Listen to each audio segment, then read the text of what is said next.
Listen to part of a lecture in an anthropology class. Okay, I want to begin today by talking about calendars. I know some of you are thinking it's not all that fascinating, right? But listen, the next time you look at a calendar, I want you to keep something in mind.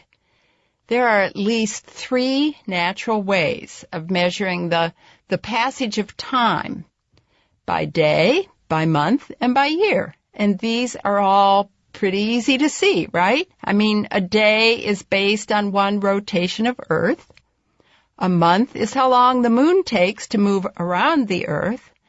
And a year is the time it takes for Earth to move around the sun, right? So they're all based on natural events. But the natural clocks of Earth, the moon, and the sun run on different times.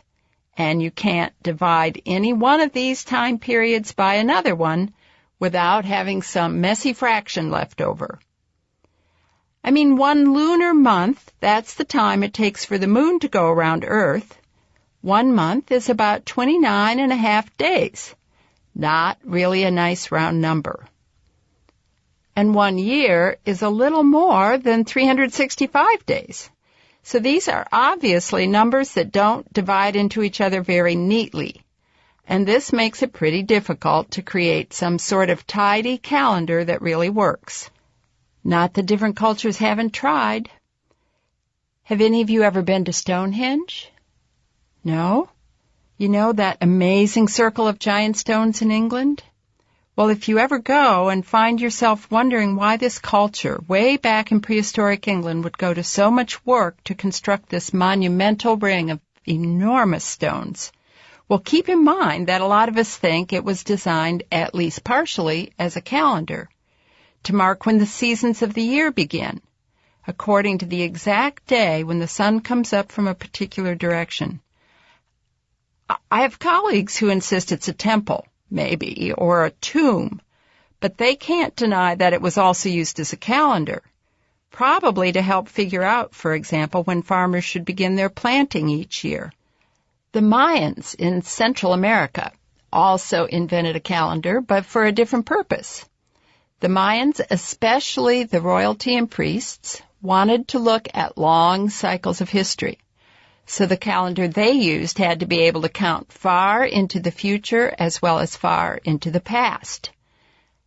And not only were the Mayans keeping track of the natural timekeepers we mentioned before, Earth, the moon, and the sun, but another natural timekeeper, the planet Venus. Venus rises in the sky as the morning star every 584 days. And the Venus cycle was incorporated in the Mayan calendar. So the Mayans kept track of long periods of time, and they did it so accurately, in fact, that their calendar is considered about as complicated and sophisticated as any in the world. Now, the ancient Chinese believed very strongly in astrology, the idea that you can predict future events based on the positions of the stars and planets, like, say, Jupiter. Incidentally, the whole Chinese system of astrology was based on the fact that the planet Jupiter goes around the sun once every 12 years. So one orbit of Jupiter lasts 12 of our Earth years. Apparently, that's why the Chinese calendar has a cycle of 12 years. You know, like the year of the dragon, the year of the tiger, and so on. All parts of a 12-year astrological cycle that we get from the orbit of Jupiter. Calendars based on the orbits of other planets, though, are a lot less common than those based on the cycle of the moon, the lunar month. I could mention any number of important cultures around the world that have depended on lunar calendars, but there really isn't time. So let's go right to the calendar that's now used throughout most of the world, a solar calendar, based on the number of days in a year. This calendar is mainly derived from the one the ancient Romans devised a couple thousand years ago.